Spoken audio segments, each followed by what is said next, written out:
talked about an opening day, I'd like to commit 3 to 4 of our faculty meetings, maybe one of them would be one of our student-centered meetings, to outside speakers, outside guests, but also some inside experts to talk with us. And so I'm really excited today to have David Weinberger join us for our first learning series speech and discussion, actually. And the learning series, again, is part of the big VHS 2020 vision and the idea of we're doing great things. At the same time we're doing great things right now for our students, we are all thinking about, oh, what do I need to learn now for my students now and for my students, our students in the future. And I think this year and the years to come are giving us great opportunity to get into individual learning about that and thinking about that, and then collective learning and thinking and discussion about that. So this forum of the learning series and faculty time is really, I think, a good thing for us to be doing. So our first speaker is going to be talking about knowledge and the internet. And I think as educators, we are thinking a lot about using digital tools with our students. So many of you wrote to me after I requested how are you using digital tools and exploring them and using them successfully. Thank you everybody who wrote to me about that.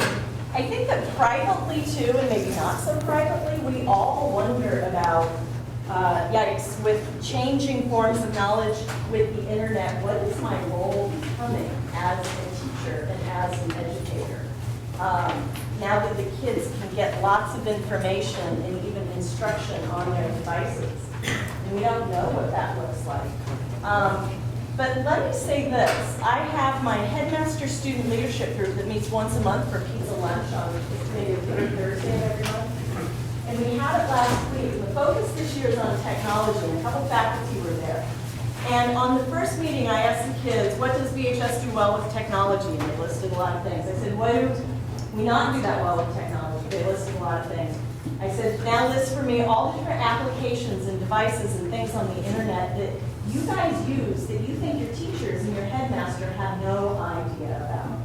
And they listed a lot of different things. Okay, so that was the first meeting. But last week at the meeting, the question was, okay, if you guys can learn all this stuff on the internet, why do you need class and why do you need teachers? And we talked about that. First of all, the kids were horrified at the question. And immediately the hands went up. And they listed on and on and on and on and on and on and on and on and on why I need my teachers and why I need class. And of course, naturally it led toward the human relationships, the teachers that motivate me. The screen doesn't motivate me like the human being does. I had to interpret some of the things that the kids were describing. And this one student was struggling, and I said, what you're saying is that your teacher is funny, and you like that. Okay, so we put funny up there. The teacher works through things and understands my misunderstandings. They have lots of great things. So we are needed, and we're needed more than ever. And I think all educators are thinking about, what is our role as we move into new modes of learning and blended learning with that. So David will make us think more about that. So let me move on to David, into introducing David Weinberger. The format is David will talk for 25 minutes about his ideas with his book. And then we've got 2 questions right here. I'm going to have you guys move into just talking with your elbow partners or whoever you're with about these 2 questions for 5 to 7 minutes. And then come around to a question, a probing question that you want to ask the group or David, and we'll have a back and forth for the last 20 minutes or so. All right? So David Weinberger is a senior researcher at Harvard's Berkman Center for the Internet and Society. He's a former VHS dad, 3 kids through VHS, right? Okay. He's the author of Too Big to Know About the Internet and Society, which I'm sure we'll talk about. He was our speaker at Conversazione this past spring, and he spoke at a tech conference that a number of us, at least 12 of us here, were at this summer downtown in Boston, the Allen November Building Learning Communities Technology and Knowledge Conference, and it was wonderful. So, let me introduce you to, please welcome David Weinberger.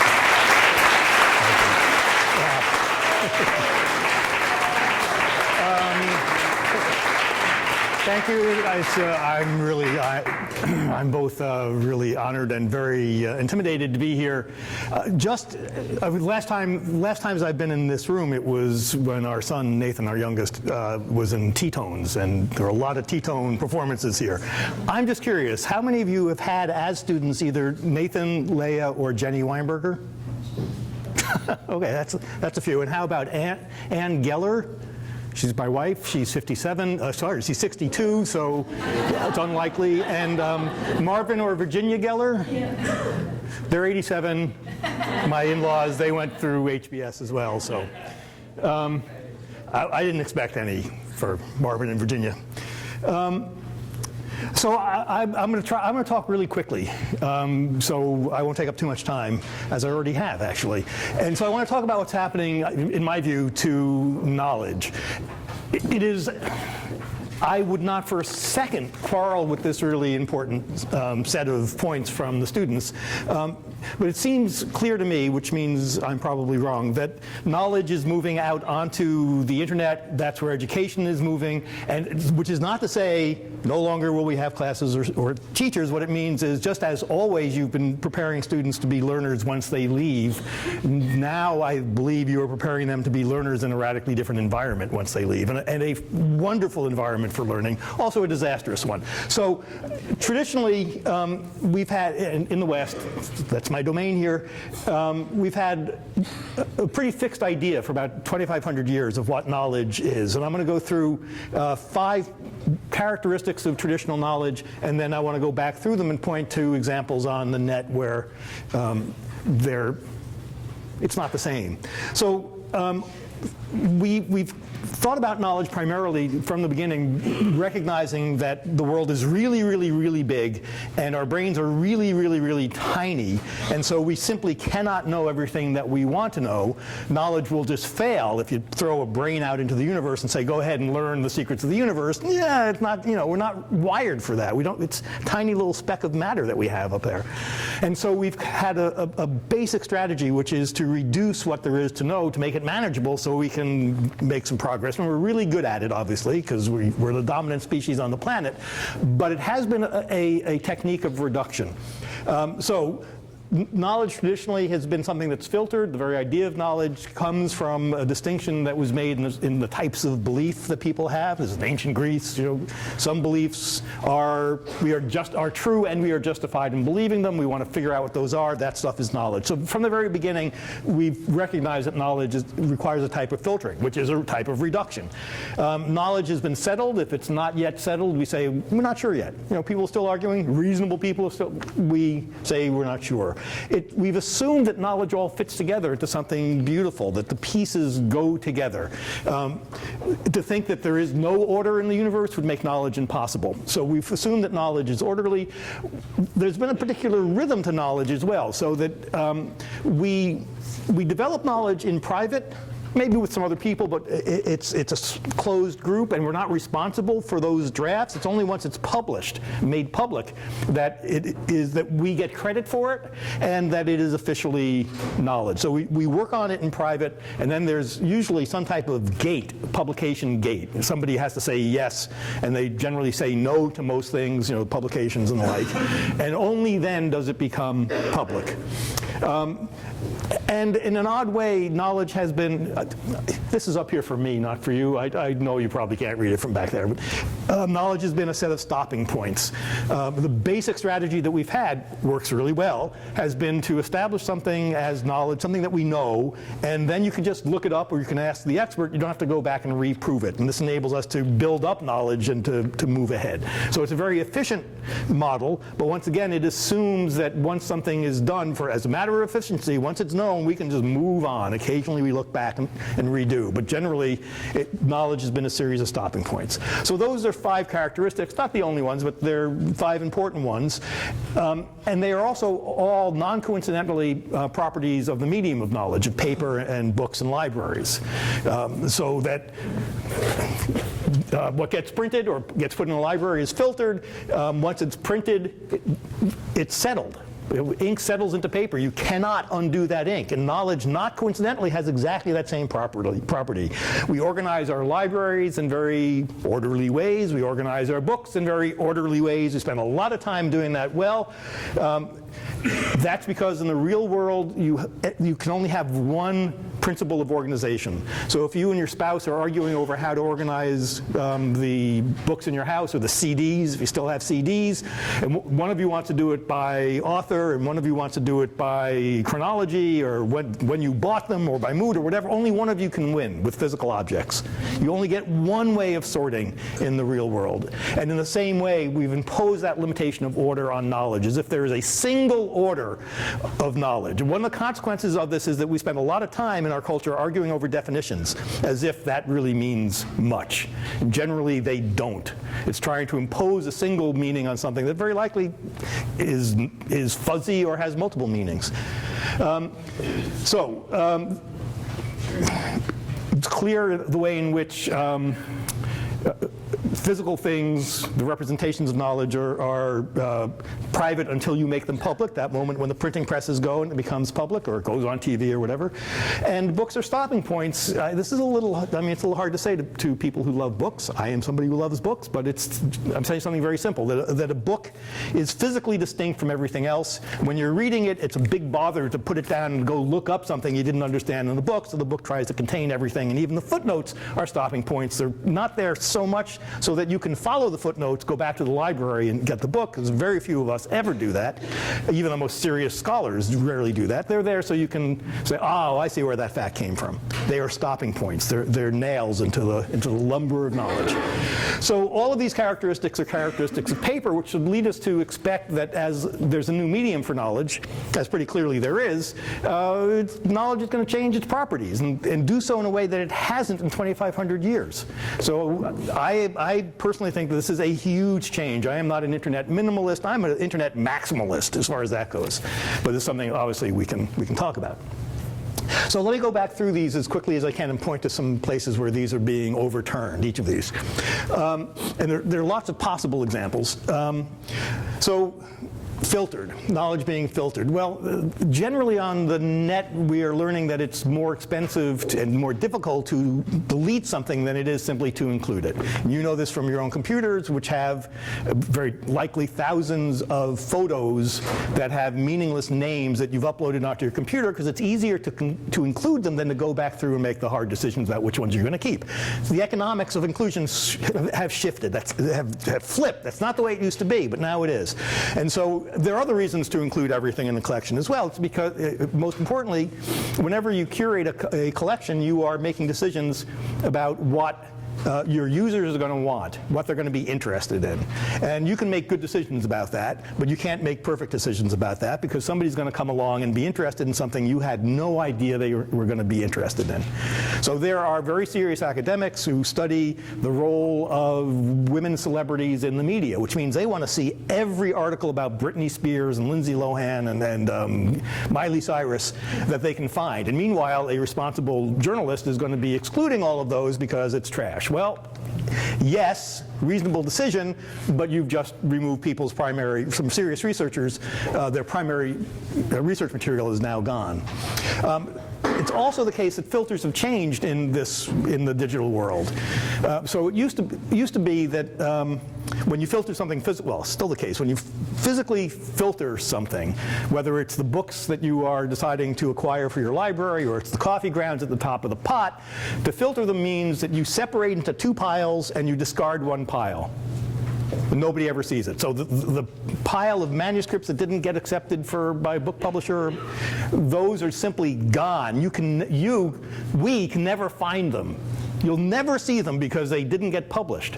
But that's not how filters on the internet work. So if I filter something on the net, all that I'm really doing is shortening the number of clicks that it takes to get there. So if I decide to, on a blog, to list all of the most important posts about education this week, and I put in my list of 10, You probably will disagree, but that's fine. I didn't remove any of the ones that didn't make it onto my list. They're all still there. They're all still available. All I did was make it way easier for readers to find the ones that I'm filtering. So rather than filtering out, on the web we filter forward. There's no loss of information the way there was in the paper days. Okay, so settled. Knowledge is that which is settled. Well, much of the most interesting work in the sciences is now showing up on archive.org, arxiv.org, which undoubtedly many of you are familiar with because that's where you're going to find the papers in various fields, some fields more than others. Archive.org is a preprint site, which means that anybody with any scientific standing can post whatever she or he wants there. Raw data, first drafts, final drafts, whatever. Generally you say what the state of the work is, because that's really important to do. But that's where much of the action of science is happening now.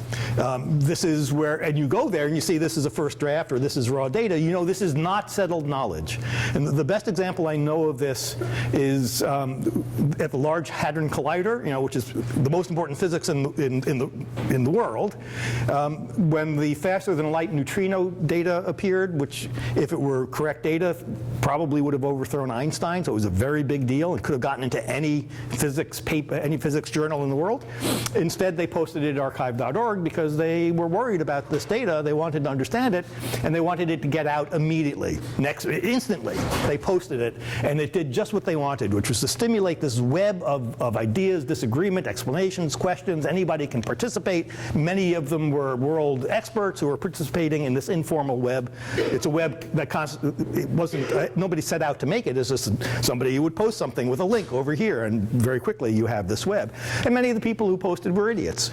And some knew they were idiots and were asking questions. That's the way it is. So you had now this web of postings of various forms by various people, to various levels of expertise, and that's where the knowledge was. That's where the discussion was.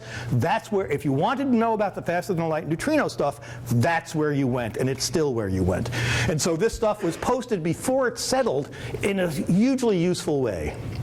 I'm going to be really too quick about this, about orderliness. The web is a mess on purpose. You can see this in overall. You can see it in many particular sites that are still highly useful.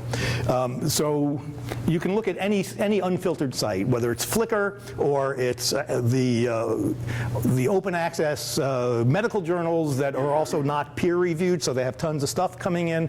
It's just a mess. But then it begins to sort itself out. Rather than having a system that filters and figures out where everything goes and how everything connects and makes sure that it's all beautiful and perfect, everything just goes up on the net. It just goes up, and it gets connected, it gets found, it gets lost. There are very serious issues with this messiness, but for me the key thing to keep in mind is that orderliness does not scale. That is, if you want a really big web, a really big internet or network of ideas, you cannot insist from the beginning that it be well ordered, well vetted, and perfect. So the price that we pay for this big, glorious mess is that you can go wrong in it very easily. There's inaccurate stuff because there's nobody doing the fact checking. But if everything were fact checked, the web would be as big as the New York Times, and that's it. And instead we have something that's very, very, very different than anything we've seen in our culture ever. But it's a mess. On the other hand, messiness is how you scale meaning. If you want to get a rich brew, a stew of stuff that's connected in and out to many other things that you can explore at will and see connections you otherwise would never have seen, you have to allow messiness. Messiness is how you get meaning to get really, really big. Okay, privacy. Stack Overflow is a hugely important site for developers, coders. If you ask almost any developer, she or he will tell you, if you have a problem, If I have a problem, I go to Stack Overflow first. Stack Overflow is an open site. It's open. Everything about it's open and free, where people post problems that they're having with their work. They say, often just crazily technical, but I'm writing in JavaScript. I can't figure out how to do an AJAX call. It seems to be working. How do I do? Whatever. They post the question, and then people respond anonymously or pseudononymously. They post an answer. They say, well, here's some code. This should do it. And somebody else will say, no, that won't do it. You forgot to do this. Well, this is better. Here it is corrected, and here it's improved, and this will make it go faster, and this will make it work on Internet 9, IE 9, and this will make it, and so forth. At the end of this conversation, you have code that's really good code that answers your question, but you've also got the discussion that shows how the code got there. It's not a black box. In fact, you can see your work, which is really important for learning. The idea is behind this, the cultural idea, I believe, is that I can ask you for an answer, how do I do this, and you'll tell me, that's great. Now I'm a better programmer. Thank you very much. Or we can do this in public. This whole transaction can be in public, which means I have to acknowledge in public, I don't know how to do this thing, and a pseudonymous person gets to say, here's how you do it. Maybe a competitor. By doing it in public, we are making not just me a better engineer, we're making everybody a better engineer, which is why Stack Overflow is the first place you go to. There's well over 3 million questions answered. And at that scale, the possibility that you are the only person who have ever had this question gets smaller and smaller and smaller. And this idea of public education, of doing, that is, public learning in public, is not only efficient, it's wildly, amazingly efficient. We see this all over the place, not just at Stack Overflow. You see it all over the place. For me, so it's not just a matter of an efficient learning system, which it is. It's a matter of changing the default, which I see changing, about what it means to learn. That we have thought that learning is a sort of private transaction. It's done in the small room of a classroom, but it's done between a teacher and a student, and we make students better. This also goes all the way back to the Greeks, by the way, that we're improving the individuals, and thus, in aggregate, we're making a better society, because who would want to live in a society that's full of yahoos? This is Socrates' defense. Yeah, okay, good, that's fine. But now we can learn in public. We can learn in public. The act of education, of learning, can be done in a way that more than the individuals in that room learn from it. And that is, we're seeing, this is in multiple fields on the net, we're seeing this sort of amplify the rate of speed at which people are able to learn, because they're doing it in public on a network. And then in terms of the stopping points, again, there are many, because the web is made up of links, and so the complaint about the web is that it's distracting, that it's not enough of a stopping point. There's never a final answer. You can always go and browse more. Well, yes, that's right, because it turns out once you take knowledge, you take the paper out of knowledge, that knowledge takes on a different shape. It becomes linked. It also, by the way, becomes funny. If you go to a site like Reddit, I'm now in a digression, but I'll be fast. Do you know Reddit, R-E-D-D-I-T? Yes. Okay, so I'm mildly obsessed with Reddit as a phenomenon. If you go to Reddit and you watch one of these, much of it's just trash and trivia, but when it's good, it's amazingly good. So you'll have a set of people who are talking about some topic that somebody brought up, and at its best, there will be experts you would never have imagined who show up in this conversation, often not on the topic of the conversation. There was a thread about, I've been traveling around on trains for 6 months, ask me anything. The top-rated question is, what's the worst terminal in the United States? The answer is LAX. No, first of all, trains, so that can't be right. I'm sorry if I said it wrong. It's East St. Louis. I don't know, I've never been there. So that was the general consensus, at least it's a pretty bad one. And so this starts a sub-thread, a sub-discussion about just how bad it is there, and there's lots of joking, and then people in St. Louis are jumping in and saying, yeah, it's pretty bad. This turns into a discussion about knife fights, because apparently that's not uncommon in this terminal, which apparently some of the people in the conversation at Reddit are EMT people and emergency room people who chime in, and now you get a learned discussion about knife cuts. Not what you, so the people who went to this discussion, it was about train travel, didn't go there because they wanted to talk about, nevertheless, when you have enough people in a conversation, some of them will be experts on any topic. This is the way it is. And so at Reddit, you have this enormous conversation. These threads, which can be on very serious topics, almost always devolve into humor. Because it turns out when you take the paper away from knowledge, it also turns out to be social, and thus it turns out to be really, really funny. And the notion that knowledge has to be serious, has to be, it's because it was on paper, and paper is really expensive, and in many ways, paper has brought out the worst in us as humans. So, I'm out of the digression. If you look in the most recent and final paper version of the Encyclopedia Britannica, you look up Oliver Goldsmith, there's a good 1,500-word article on him. If you look at the first article on Oliver Goldsmith, the poet, in 1911 edition, it was 6,000 words long. And in the edition subsequent to that, it got pared down to 3,000. So basically, every edition, it's getting cut in half. Not because Oliver Goldsmith is less worthy as a poet, it's because they're constrained. It's paper. They have this much paper. They don't have that much paper. And so something's got to go. So they have to throw out knowledge.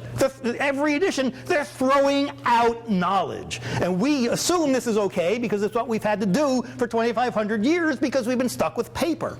It is a tragedy. It's a shame and a tragedy. And the people who do it don't feel good about it. The editors of Britannica aren't saying, oh, good, going to show, they feel terrible about it, but that's what we've been stuck with. So if you go to Wikipedia and look up Oliver Goldsmith, it's a 1,400-word article, so it's short. But that's because Wikipedia, the structure of knowledge at Wikipedia is fundamentally different than it is. So in Britannica, or any such thing, any such paper, it's got to start here and end here. That's the Goldsmith stuff, with some see alsos, but they're hard to follow and sort of an afterthought. You got to cover it in that contiguous section. In Wikipedia, you have the contiguous section, but it also has maybe 100 hyperlinks. So if you want to explore any of his works, they're all hyperlinked. You can click and you can go through, and those articles are hyperlinked. Oliver Goldsmith is a web within Wikipedia. It's a web of links. And if you want to compare word counts, you're going to have to figure out what you're going to count as being in the Oliver Goldsmith web, and it's going to be highly arbitrary, subjective, and pointless. There is no word count for Oliver Goldsmith in Wikipedia. And the structure of knowledge at Wikipedia, first of all, is typical of the structure of knowledge on the web overall. It's not just Wikipedia, it's a linked medium. And second of all, it seems to me, and we can argue about this, that structure, that linked structure without boundaries, without being able to tell, am I still talking about Oliver Goldsmith? I can't remember. That question, that sort of structure, is a far more accurate representation of the natural shape of knowledge, the shape of knowledge when it's freed from paper. The paper has forced knowledge into a shape that puts it within bounds that we don't need. So, do I have another 4 minutes? Yes. 3 minutes? Great. 2 minutes? 4 is good. Okay. So I think this is just the greatest time. If you are interested in knowledge, this is the greatest time in human history by far, not incrementally, by far. To know, to learn, it's astounding. It's astounding. And at the same time, it is the greatest time in human history to be a complete idiot. If that's what you want to do, you have all the tools in front of you now. And so I want to point very quickly to 3 areas that particularly concern me to varying degrees. The first is that it was very nice when we had authorities we could all agree upon. You could send somebody to a source and say, this is what you need to know, here it is, trust this person. That was always an illusion because you could never trust anybody. We're all human beings. Britannica, we know, got things quite wrong. We all do. The New York Times is wrong for a year in the run-up to the war in Iraq. It happens. It was a nice illusion. Now we don't have that illusion anymore. But we don't yet have good ways of knowing who to trust. So we all have our own. We're all better or worse at it. But children, not so good, and need constant help. Second thing is knowledge is unsettled. That's an overstatement. I'm happy to take back some of it. But the most interesting discussions of knowledge that we have are always about things that are unsettled, about which there is a difference. The value of the web of stuff that around the faster-than-light neutrino paper that web had value only because there was so much disagreement. If everybody was saying the same thing, that web would have negative. It would be an echo chamber, would have negative value. The value of knowledge networks, which is what I think are the replacement for where knowledge lives now as opposed to simply living in books. Knowledge networks have value because of this difference, because of the disagreements. There's a lot of really interesting stuff going on the web that you're already familiar with that, about ways we are learning to disagree fruitfully, and many, many ways in which we're learning to disagree not very fruitfully. Learning how to disagree in a productive way is something that is really hard, that we really need our children and our adults, but I think it's too late for many of the adults at this point, to learn how to disagree in a way in which we can live together and actually benefit from the differences among us. And then the thing that bothers me a great deal, I'm going to a conference in a week about iPads and education, and I hate iPads. And I know I'm going to be a grumpy old man about this. I hate them for two reasons. First of all, even though I'm a Mac user, so I'm a total hypocrite, but I also write copyrighted paper books, so I'm a total hypocrite. We'll just get past that. Apple censors what you can get on an iPad. That's not to use an iPad in an educational institution. Letting Apple censor what you can see on this machine is, to me, completely unacceptable. I don't know why we would ever let those devices, a censored machine, one that is the content of which is controlled by a for-profit, pretty rapacious organization, a company. I don't know. I'm fine with the machine, a beautiful machine. The control over content is, for me, not acceptable. That's the first problem. And then tablets in general are devices for consumers. They are, they're better than TVs by a lot, but nevertheless, they are designed for people who are going to be taking in. Whereas all of the glory of the net, as far as I'm concerned, is in our ability to interact, to construct, to learn in public, to let other people know what we're learning, to interact, to collaborate, to join together, and to build more than we know, and to know that we don't know everything that we know, because we can see in the network all of the disagreement. Consumptive devices are I think, a bad message to send to our children. I understand the attractiveness of them. I love them myself, but it's a temptation I wish we'd stay away from. So that's it. So now you talk.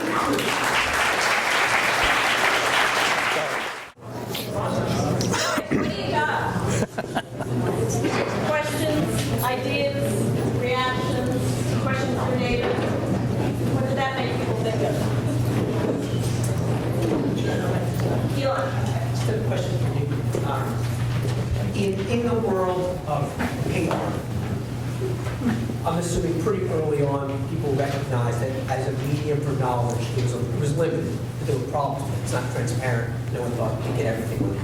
So I would similarly assume that now that we're in this web model of knowledge, we should also be at various points bumping up into those limits. And I'm wondering if you've seen places where we're bumping up into those limits. Limits? Or are we just too early? Is it too early? Limits on the amount, or? No, limits.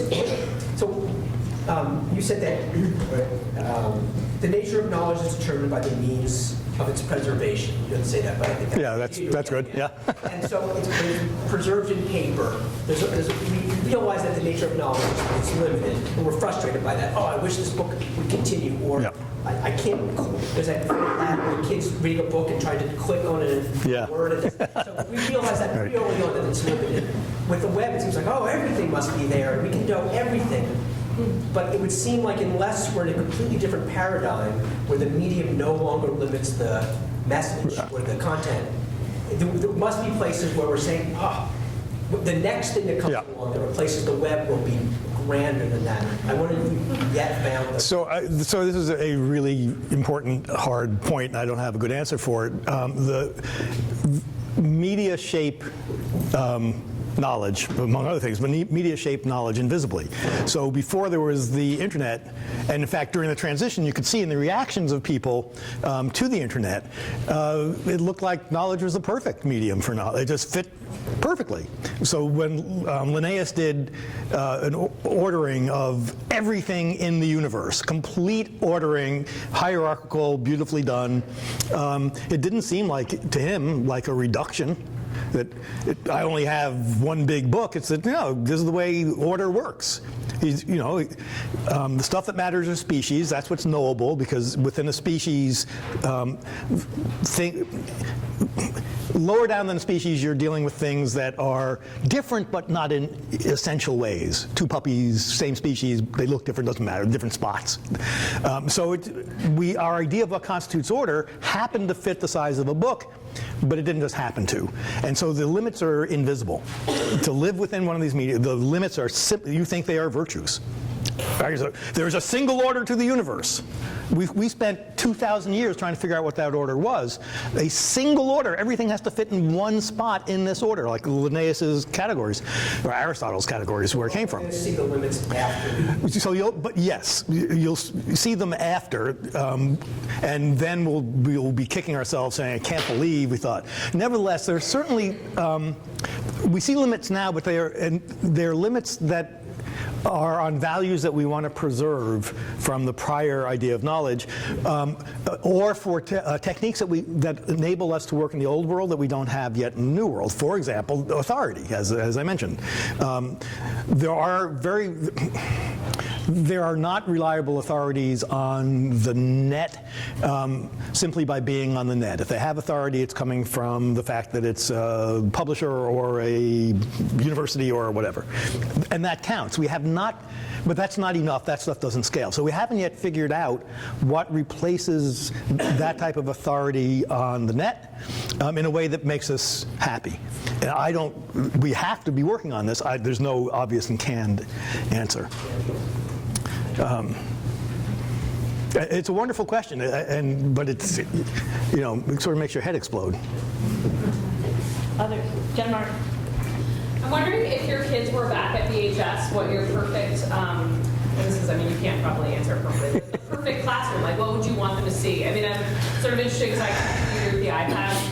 I watched it at Burlington High because all their students' iPads, and I thought it was disastrous, in my opinion, in terms of the amount of money that's spent and how you're boxed in by the apps and things like that. So then what would you want to see your kids, who you named? Okay, so I don't know. Great, good. There's a set of, so we're going to go blue sky here, where there's no MCAS, there's no... Nothing, yeah, just your perfect, because you're talking about like how that's the internet, there's no constraints, so like imagine the classroom without the constraints, like, would they have computers in front of them? Is that what you mean? Yeah. Look up Wikipedia and answer a question instantaneously, or? So,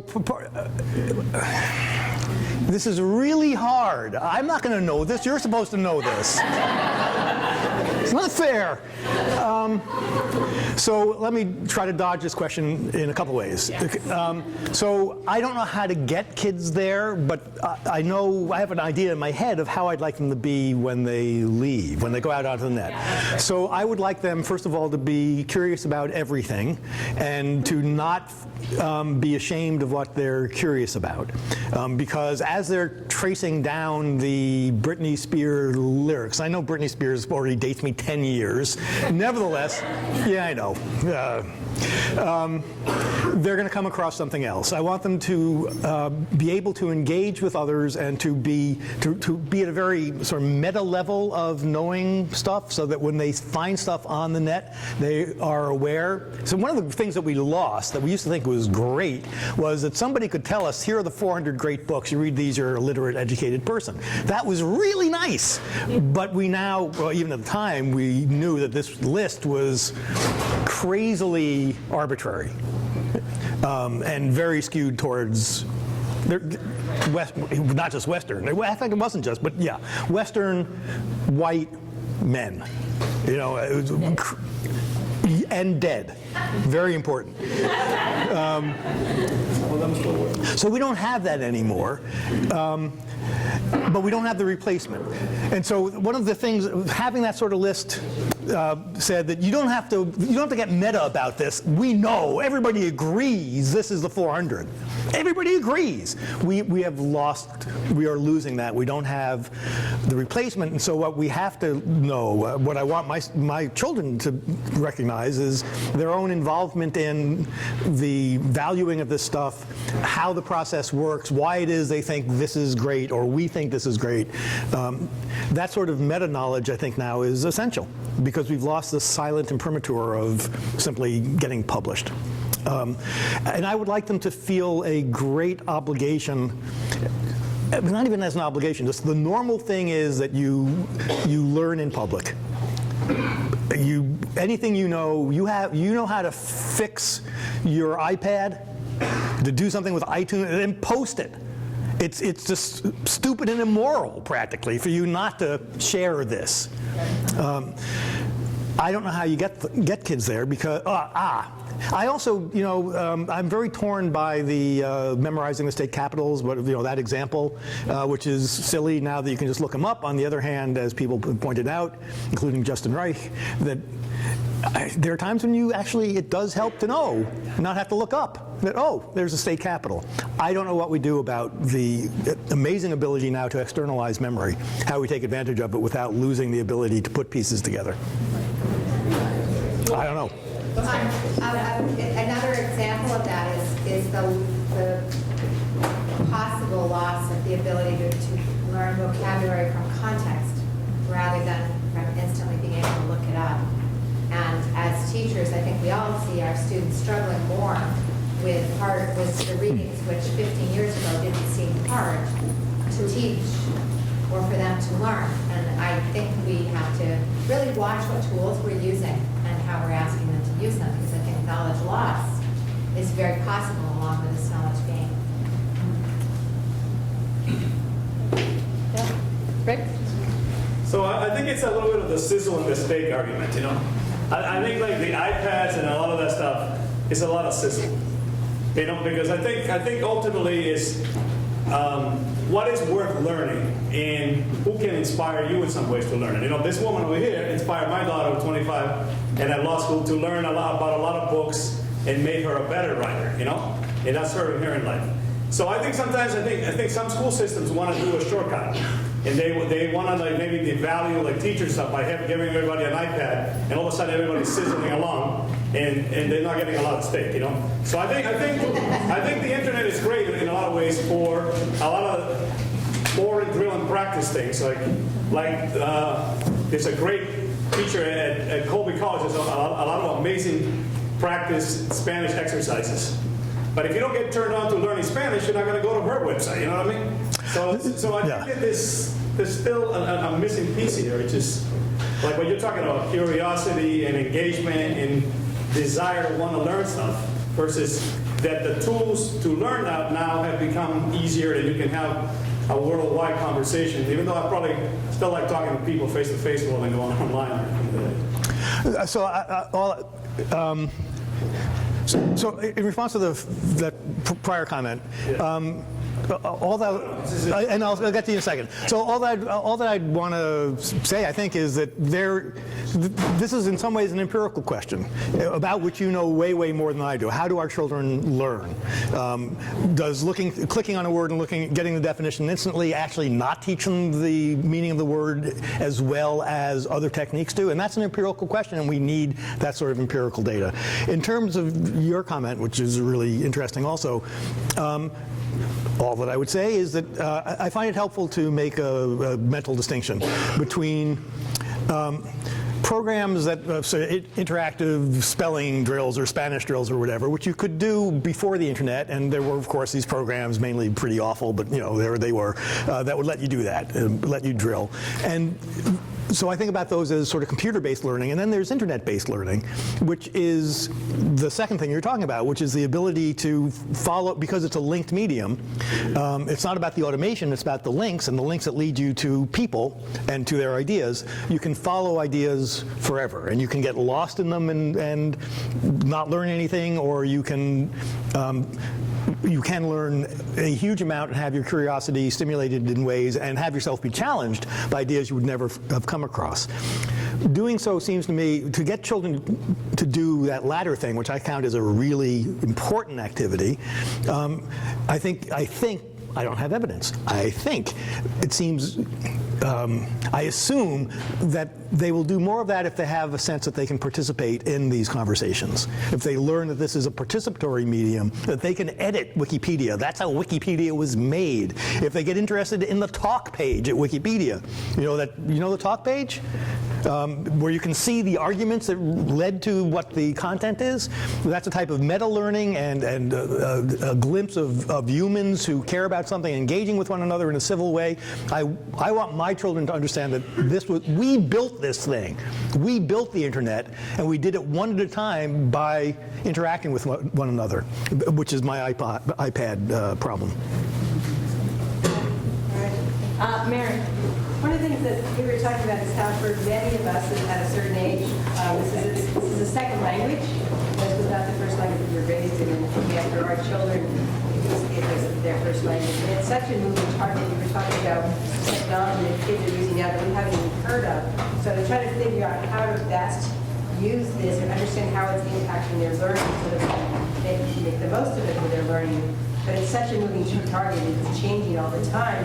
How can we ever point at the right direction where the target is when it's always using? Does somebody else want to answer this? I mean, it's a wonderful question, and this is all I spend my time on, so I'm a terrible person to answer this.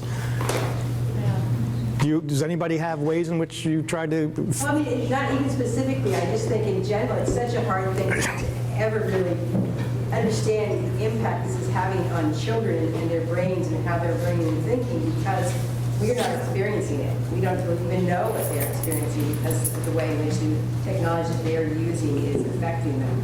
I think parents are often, we can't study it because it happens so fast. And if we do the internet right, and it's not clear we're going to maintain an open internet, but if we do, then one of the great things about the net is that it totally lowers the bar to innovation. And so you never know tomorrow what is going to be a different way in which human beings can communicate, for example, which is a pretty serious sort of innovation. It happens all the time.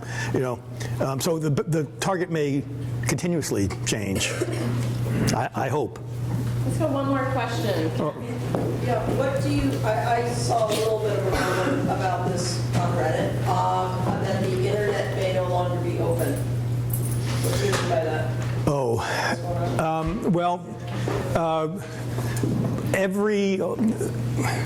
The most important, powerful institutions in the world hate the internet.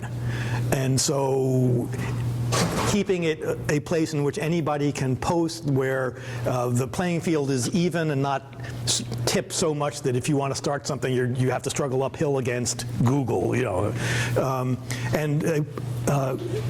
being able to maintain that environment is going to be very, very difficult and take a great deal of vigilance. And second of all, there's the copyright issue, which currently inhibits so much of what we want our culture to be doing, that either copyright will win and the internet will turn into cable TV, or we will make some serious reforms to copyright to protect the legitimate rights of authors, and I say this as one, while recognizing that the greatest good that copyright was initially and still intended to do is to enable the pursuit of vigorous arts and sciences, and to do that we need to reform copyright. That was a terribly run-on sentence. Sorry. Okay. All right. Thanks everybody for questions. Thank you.